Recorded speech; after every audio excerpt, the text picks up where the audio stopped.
Hello everyone, my name is Matt McGuinness. I'm a Learning Advisor at Edith Cowan University, and today I would like to talk about punctuation and spelling. So first of all, we're going to talk about capital letters, then commas, apostrophes, colon, semicolon, common spelling problems, and finally how to improve your spelling. First of all, capital letters. We know capital J, capital T for Jess Taylor because that's a name, so very easy. Capital R, capital G, capital H, Graham being the middle name there, and Grant Roberts, again, capital letters. Secondly, first letters of qualifications. If you have a Diploma of Education, a Bachelor of Engineering, must be capital D and capital E.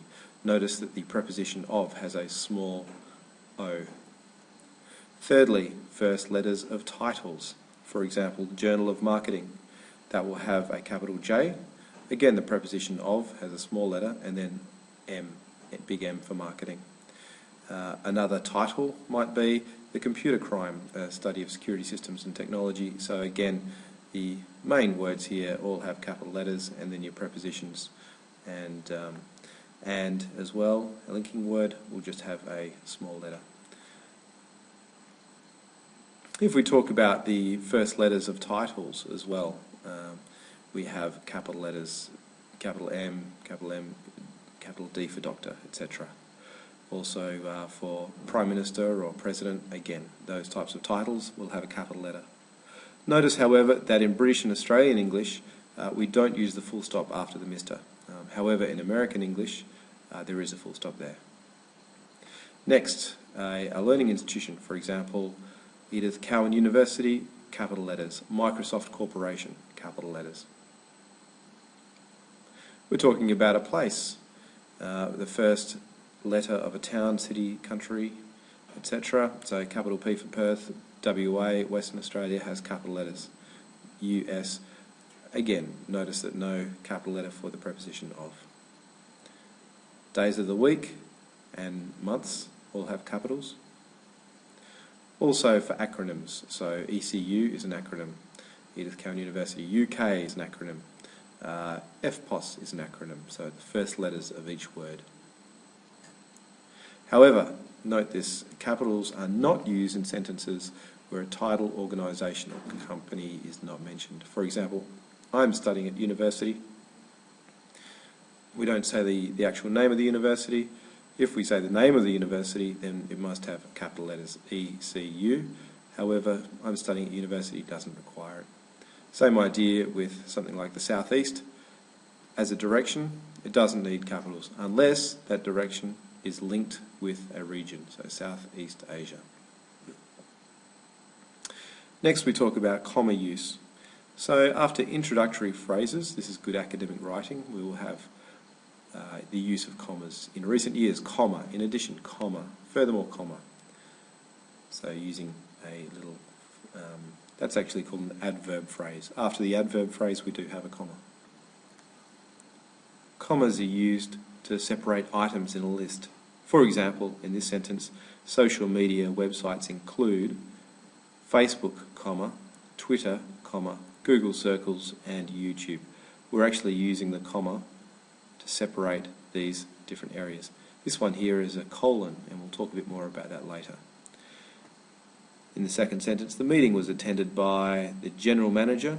We're using capital letters because it's the name of a title, separating it with a comma, the supervisor, and the director of marketing. Because we use and, no comma is required. We also use commas to separate main clauses or parts in a sentence. This first one, the manager wanted to find a solution. However, there was no solution in sight. So we're separating these parts of a sentence with commas, also putting them around however, before however, and after however. In the second one, we have additional information in our sentence. So we can say the process of sending an email, comma, which is similar in most companies, comma, is important. So you can actually hear the change of the sentence. The tone of the sentence changes. The process of sending an email, comma, which is similar in most companies, comma, is important. Next, we use commas to show a contrast. The more expensive the product, the less that is demanded. So we're using a little comma in there. So two halves of a sentence separated by a comma. The easier the software is to use, the more likely it is to be popular. Again, separating the two halves of a sentence with a comma. We also use apostrophes to show ownership. So in this first sentence, the students' notes were well organised. So whose notes were they? They belonged to the student. How many students? Just one student. So the student, apostrophe S, we know that the notes definitely belong to the student. Same thing with this second sentence. Dr. Taylor's article was critical to the study. So Dr. Taylor's article. Whose article? Who wrote it? It was written by Dr. Taylor, because it's got an ownership apostrophe there. However, if the noun ends in S, the ownership goes after the S. The ownership apostrophe goes afterwards. So Woolworths is a word that ends in S. So if something belongs to Woolworths, then we have Woolworths apostrophe. So Woolworths' strategy is to keep prices low. So that's what we're trying to do. They go after the S there. The apostrophe goes after the S. Similar for a name. Jess, capital J, is a nice person. Jess's friends are also nice. So the friends belong to Jess, so we put an apostrophe after that final S. There is a common error, however.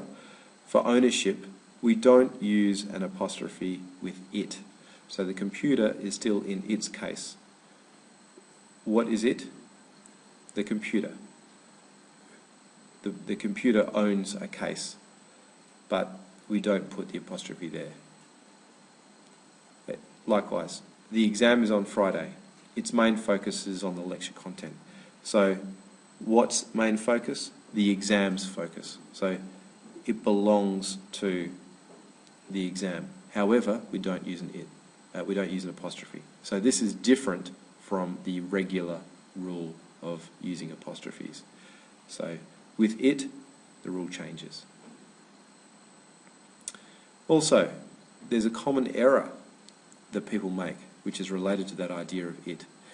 If we say it is, then we do need an apostrophe. So it is important. It's important. Or it's time that a review was conducted. So it is time. However, notice in academic writing, it's is usually written as it is. We don't normally use the contraction it's. But just to know that with writing, if you are going to contract it and say it is, it's, you do need an apostrophe there.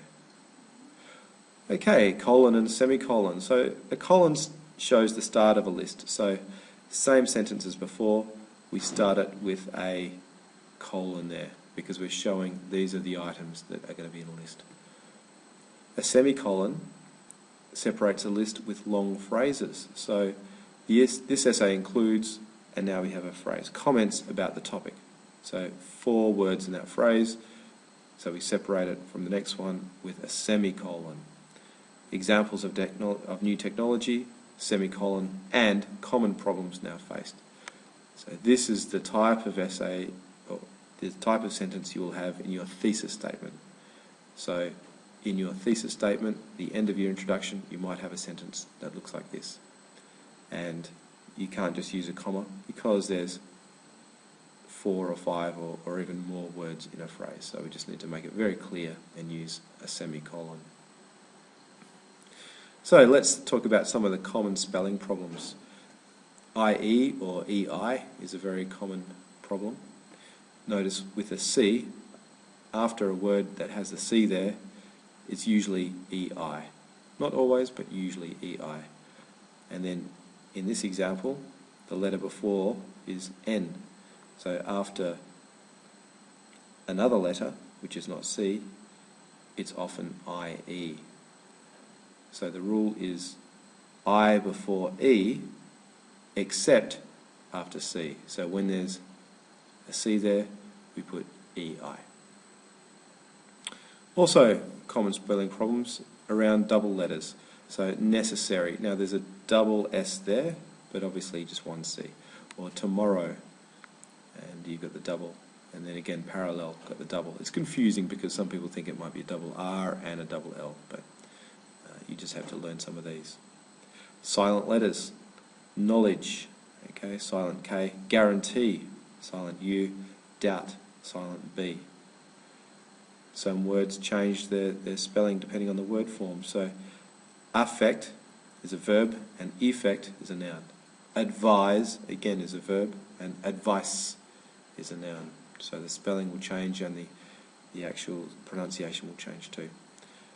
Some words have the same pronunciation. There. They all sound the same. Or to and two. So again, a different meaning for these two words. Some spellings change. So with the word form. So again with the word form. So write, single T. Written, double T. And writing, single T. So often people make this mistake here with the double T or the single T.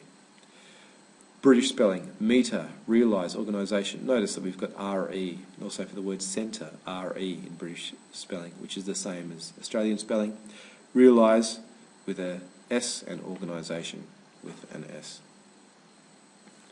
So, how can we improve the spelling? Well, use a spell check on a computer. That's an important one.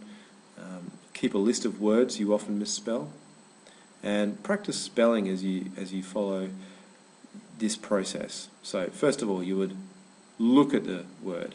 For example, necessary. Look at the word necessary. Say the word necessary. Necessary. Cover it with your hand so you can't see it. Necessary. And then write it while it's still covered. So you're writing it. You're trying to write out the word and see if you can write it correctly. And then, of course, check the word. Check that you've spelt it correctly. There's a lot of problem words in English, and I've just highlighted a few of them here. And a lot of these words cause problems for all sorts of people. It's often a case of just having to write out some of the words that you have a problem with. Practice that spelling technique of writing and checking and moving forward. But as you can see, there's a lot of different words that often cause problems in English and academic English in particular. Okay, so that's the end of the presentation. I hope it was helpful, and look forward to seeing you in the second workshop.